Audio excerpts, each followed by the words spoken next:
All right. The first appearance of Mowgli in a Kipling story. This is Many Inventions is the collection, and the story is In the Rukh, Rukh, In the Rukh. Rukh. I feel like there should be an H at the end there, shadow of an H, but who knows? I have to look it up. Where it's actually focusing on a forestry officer, British forestry officer, who kind of knows everything, tends everything, interferes in everything, draining the swamps, all this sort of stuff.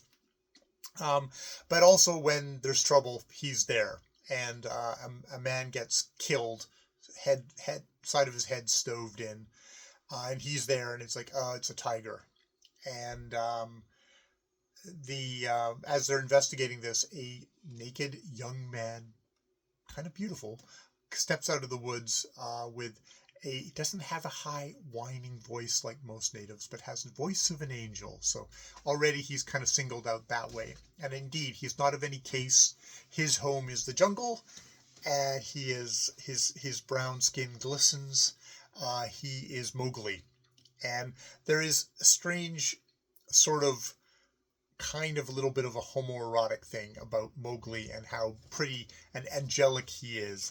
It's like the jungle twink. And also, yes, he's kind of the magical guide for this Englishman, to guides him to the tiger, who's just cleaning his paws, and they shoot him, and he's in his death agonies as they're kind of talking over him, and it's like, oh, are you gonna take the whiskers? And it's like, oh no, I'm not gonna take the whiskers. It's not like I'm one of the Shakir, which are basically the kind of the forest, this forest ranger's kind of minions. But I'd love to go and see. I've never seen the inside of a white man's home before, so he does, and he's startled when there's like you can pull down things to kind of cut off the jungle outside. And he's like, oh, it's a trap, and kind of dances outside, and he gets reassured. His Mohammedan, the forester's, Gisborne is the name of the forester. Gisborne's Mohammedan servant doesn't like Mowgli at all. Is like disgusted at him, probably because he is a true child of nature.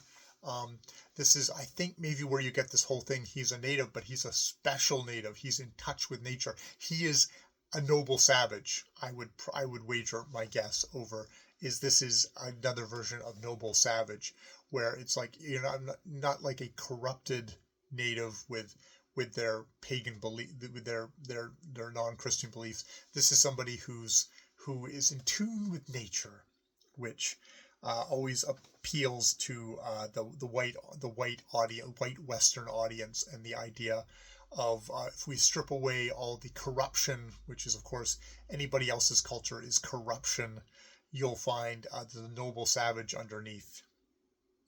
And so he says, yeah, that was great, and he's going off. He goes off. Would have been what does Gisborne, who seems very taken with him, he says, Mowgli turned and disappeared into the Rukh. Gisborne looked after him with a laugh that ended with a little sigh. There was not much outside his regular work to interest the forest officer, and this son of the forest, who seemed to know tigers as other people know dogs, would have been a diversion. So there's that kind of that sigh, which is why I'm reading a little bit of like, oh, I'm kind of sweet on Mowgli. He's kind of hot. That kind of idea. All right, I'm going to leave it there. My blasphemous interpretation of this, the first